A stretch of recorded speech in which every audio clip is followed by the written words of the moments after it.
सत्य हिंदी के cinema show में आपका स्वागत। आज मैं समीक्षा करूंगा film Razakar the silent genocide of Hyderabad film की। रजाकार फिल्म मूलतः तेलुगु भाषा में बनी है और हिंदी में इसे डब करके पूरे देश में प्रदर्शित किया गया है। यह फिल्म कश्मीर फाइल का हैदराबाद एडिशन कहा जा सकता है, तेलुगु एडिशन कहा जा सकता है। इसमें सब कुछ वैसा ही है जैसा कि कश्मीर फाइल्स में।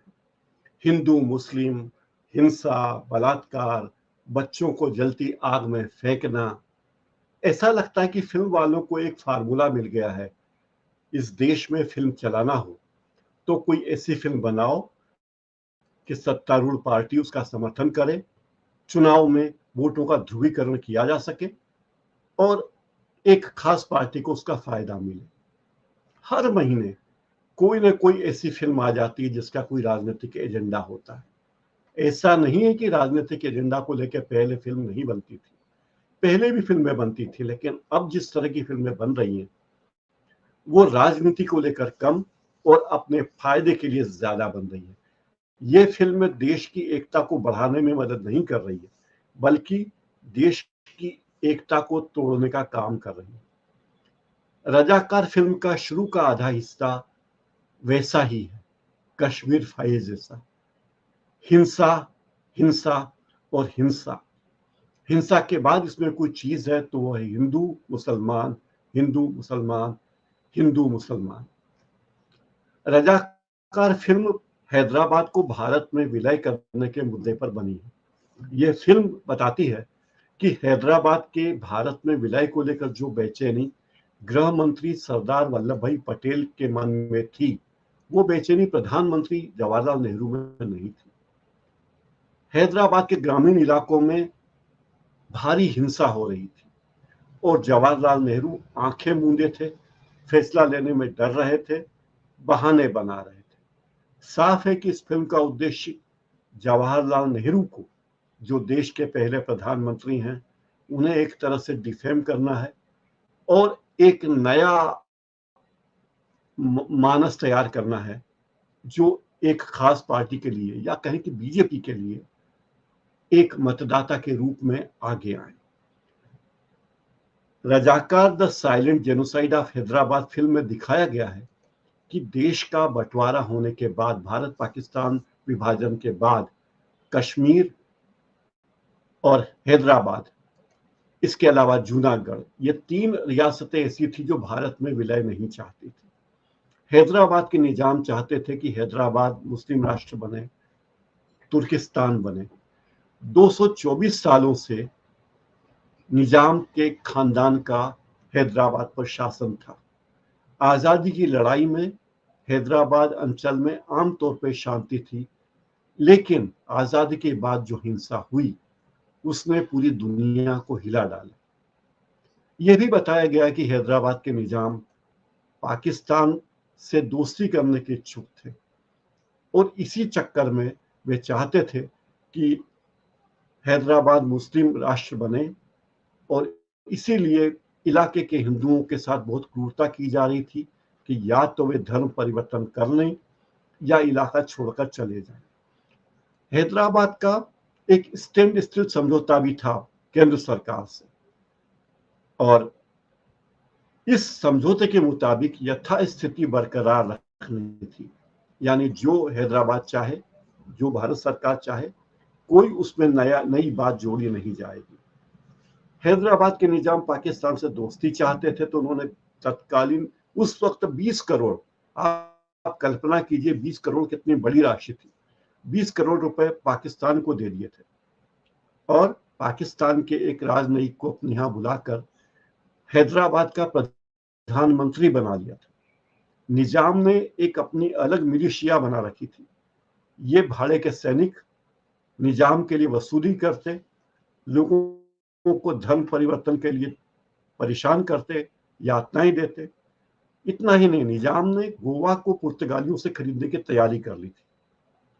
प्रस्ताव भेज दिया था कि हम गोवा को खरीदना चाहते हैं क्योंकि गोवा उस वक्त पुर्तगालियों के कब्जे में था। गोवा बाद में आजाद हुआ। तो निजाम चाहते थे कि गोवा गोवा उनको मिल जाए, उनकी रियासत में मिल जाए।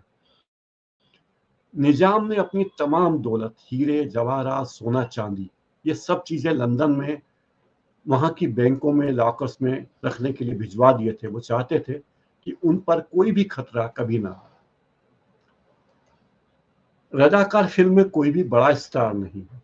निजाम की भूमिका मकरंद देश पांडे ने की है, बहुत उम्दा कलाकार हैं और उन्होंने बहुत अच्छी एक्टिंग की।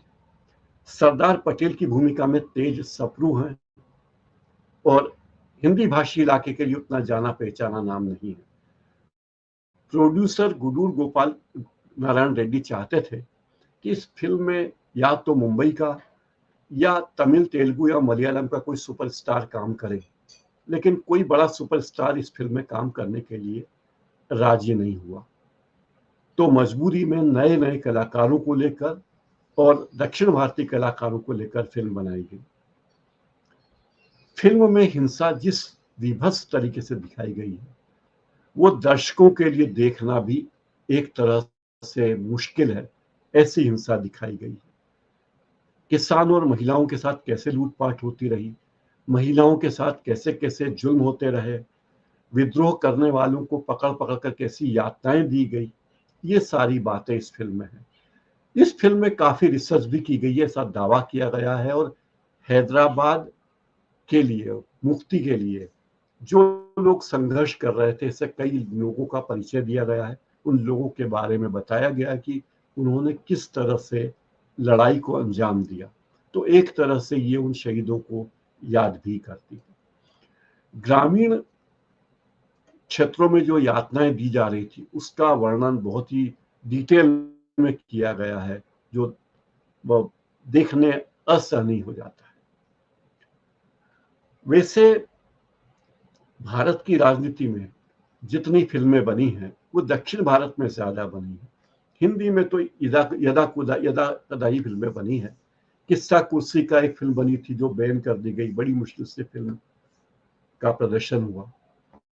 और हिंदी में राजनीति का बैकड्रॉप तो बहुत फिल्मों में रहा। गुलाल, हजारों ख्वाहिश ऐसी, नायक, मद्रास कैफे, सरकार, सरकार राज, रक्त चरित्र, युवा, शंघाई, वन, आरक्षण, ऐसी बहुत सी फिल्में बनी जरूर है जिनका बैकड्रॉप राजनीतिक है, लेकिन वो फिल्में राजनीतिक नहीं है, कमर्शियल फिल्में हैं। और अब लेकिन जो फिल्में आ रही हैं वो शुद्ध राजनीतिक है। उनका उद्देश्य किसी एक पार्टी को फायदा पहुंचाना है, या कह सकते हैं कि इन फिल्मों का उद्देश्य एजेंडा को लेकर है। जैसे Kashmir files, Kerala story, PM Narendra Modi, 72 पूरे, मैं अटल हूं, गांधी गोडसे एक युद्ध, emergency, Swatantrya Veer Savarkar, vaccine war, Bastar the Naxal story, Godhra accident या conspiracy, Sabarmati report, article 370, accidental prime minister आदि। हाँ, मंडी से बीजेपी की उम्मीदवार कंगना रनौत की इमरजेंसी अभी लगी नहीं है, वो चुनाव के बाद लगेगी, ताकि कंगना फिल्म के प्रमोशन पे पूरा ध्यान दे सके, ये उद्देश्य है। बेशक फिल्में कला का माध्यम है और मुख्य काम पैसा कमाना है, लेकिन अब फिल्मों का प्रयोग आम जनता के मन में अवधारणा बनाने के लिए किया जा रहा है। याद रखिए, हिटलर के प्रचार मंत्री गोएबल्स ने भी फिल्मों का उपयोग किया था। भारत के तमाम प्रचार माध्यम एक तरफी हो रहे हैं, तो इन एक पक्षीय प्रचार माध्यमों में अब फिल्में भी शामिल हो गई है। कमाई का बड़ा हिस्सा फिल्में हैं, और ये फिल्में जो राजनीतिक उद्देश्य से बनाई जा रही है, कुछ राज्य सरकारों के प्रमोशन से बहुत अच्छा बिजनेस करने में सफल हुई है, लेकिन रजाकार लोगों द्वारा पसंद नहीं की जा रही है। हालांकि ये भी कश्मीर फाइल्स का ही एक हिस्सा लगती है। आइए अब बात करते हैं रुसलान फिल्म की। रुसलान फिल्म एक ऐसी फिल्म है जो इस हफ्ते लगी और जिसकी खूबी है कि पूरी तरह से साधारण फिल्म है। इसे देखो तो ये लगता है कि टाइगर श्रॉफ का कुछ छोटा भाई आ गया है, या विद्युत जामवाल का कोई छोटा भाई या छोटा विद्युत जामवाल है। बॉडी बढ़िया है लेकिन एक्टिंग बिल्कुल कमजोर। ये एक रोमांटिक फिल्म है, एक्शन फिल्म है। लव यात्री फिल्म से इसने शुरुआत की थी आयुष शर्मा ने, इनके जीजा हैं सलमान खान। उन्होंने ही लव यात्री प्रोड्यूस की थी लेकिन चली नहीं। उसके बाद अंतिम फिल्म में ये आए, फिल्म का नाम था अंतिम। इसमें सलमान खान खुद एक बड़े रोल में थे लेकिन ये फिल्म भी चली नहीं। सलमान खान ने पहली फिल्म में रुपया गंवाया, दूसरे में इज्जत। अपने साले साहब यानी सलमान खान की छाया से दूर आयुष शर्मा ने की एक्शन फिल्म की। एक्शन फिल्म का हीरो अगर रॉ का एजेंट हो, देश प्रेम के नारे हो और क्लीवेज दिखाती हुई हीरोइन हो तो आमतौर पर फिल्में चल जाती। पठान, टाइगर, टाइगर जिंदा है, एजेंट विनोद, वार, मिशन मजनू, डॉन 2, राजी, ये सब वही फिल्में हैं जिनमें रॉ के एजेंट की भूमिका हीरो या हीरोइन ने की थी और फिल्में खूब चली। लेकिन क्या करें, बेचारे दामाद जी की तकदीर ठीक नहीं है। उन्होंने फिल्म का नाम ही रख दिया रुस्लान। अब रुस्लान का मतलब कितने लोग जानते हैं? जब नाम का मतलब ही नहीं पता तो कोई फिल्म देखने क्यों जाएगा? भाई कितनों को बताओगे कि रुस्लान का मतलब शेर होता है? टाइगर फाइगर तो बहुत फिल्में आ गई, पर रुस्लान। और वैसे ये कृपा है आयुष महाराज की कि उन्होंने फिल्म का नाम रुस्लान ही रखा, क्योंकि इस फिल्म का पहले नाम रखा था ASO4। अब भैया ASO4 एक फार्मूला है जो फार्मा कंपनियों में काम आता है। अब सवाल ये कि जब आपको इतनी अक्ल भी नहीं है कि आम चुनाव का माहौल है, IPL चल रहा है, भारी गर्मी पड़ रही है, लोग छुट्टियों में घूमने के लिए बाहर जा रहे हैं, तो ऐसे में थिएटर में हम जैसे उल्लू के पट्टों के अलावा और कौन जाएगा? वो भी एक ऐसे एक्टर की फिल्म देखने जिसको लोग हीरो ही नहीं मानते। अरे भाई कोई ये आयुष शर्मा को समझाए कि अमिताभ ने सुपर हीरो के रोल तब किया था जब उनकी शहंशाह हिट हो गई थी, फिर वो अजूबा में आए। ऋतिक रोशन कहो ना प्यार है से सुपर हिट हो चुके थे, फिर वे कृष्ण सुपर हीरो बने। शाहरुख खान आधे दर्जन से ज्यादा हिट फिल्में दे चुके थे, इसके बाद वे रावण में सुपर हीरो बने। अनिल कपूर ने कई फिल्में, कामयाब फिल्में दी, इसके बाद वे मिस्टर इंडिया में सुपर हीरो बनकर आए। सुपर हीरो बनने के पहले हीरो बनना होता आयुष शर्मा जी, वरना द्रोण में अभिषेक बच्चन की, मिस्टर एक्स में इमरान हाशमी की, भावेश जोशी सुपर हीरो में अनिल कपूर के बेटे हर्षवर्धन की मिट्टी पलीत नहीं होती। ये भी चले थे सुपर हीरो बनने, पर बाबा जी का ठुल्लू बन के रह गए। आयुष जी, आपके नाना बहुत महान आदमी थे, केंद्रीय मंत्री सुखराम थे और बड़े चर्चित थे अलग अलग कारणों से। ठीक है आपके नाना हैं, पर इससे होता क्या है? और फिल्म में तुम अपनी एंट्री ऐसे दिखाना चाहते हो जैसे कि आप रजनीकांत हो, आप अमिताभ बच्चन या शाहरुख खान हो, अजय देवगन हो। अरे भाई कोई आपकी एंट्री क्यों देखेगा? आपने बड़े तामझाम से एंट्री दिखाई, तो आप हो क्या? लोग तो आपको पहचानते भी नहीं है। और आप कहो कि साहब हम तो ऐसे एंट्री मारेंगे फिल्म में कि सारे लोग, दर्शक तालियां बजाएंगे, सिक्के उछालेंगे, सीटियां बजाएंगे, तो ऐसा होता नहीं।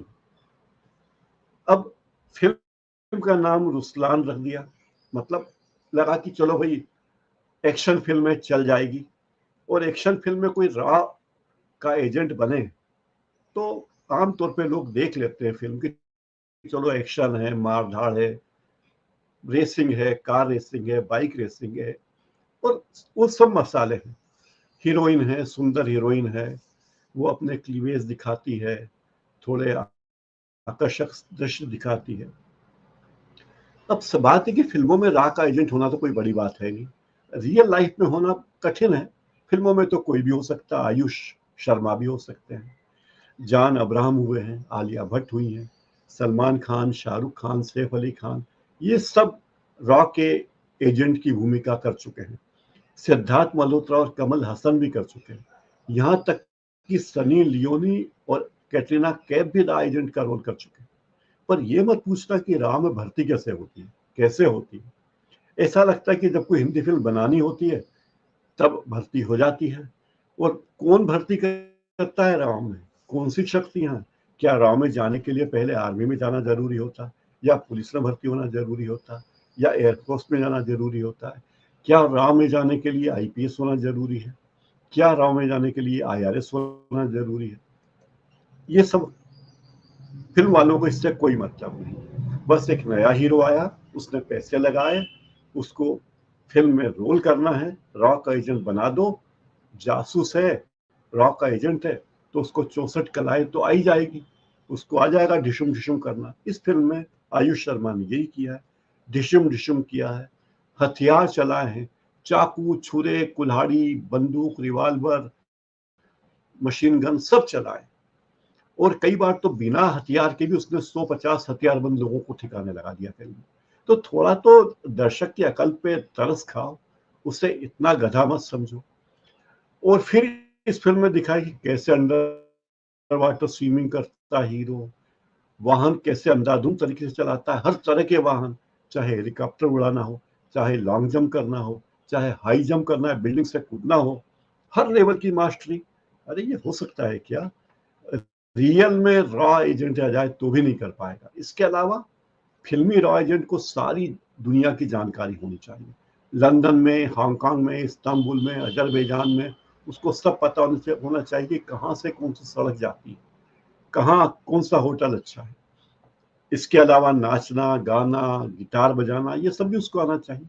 और हाँ, आजकल हिंदी फिल्मों में हीरो को, खासकर रॉ में काम करने वाले हीरो को, और भी गुण संपन्न दिखाया गया है। जैसे वो कंप्यूटर का कीड़ा होता है, उसको फोन हैक करना भी आता है, उसको मोबाइल का क्लोन बनाना भी आता है, उसको एटीएम ब्रेक करना भी आता है। ये 64 क्या, 64 दुना 128 कलाएं किसी रॉ एजेंट को भी आती होगी पता नहीं। लेकिन रुस्लान में आयुष शर्मा ने ये सारी कलाएं दिखाई, केवल एक कला नहीं दिखाई, वो अभिनय करना, क्योंकि ये उसके कानून में शामिल नहीं होगा, नियम में शामिल नहीं होगा। और एक बात है कि अगर हीरो रॉ का एजेंट है तो उसकी माशूका भी उसकी मदद करने वाली होगी, उसकी सहयोगी होगी, और वो भी बहुत खूबसूरत होगी,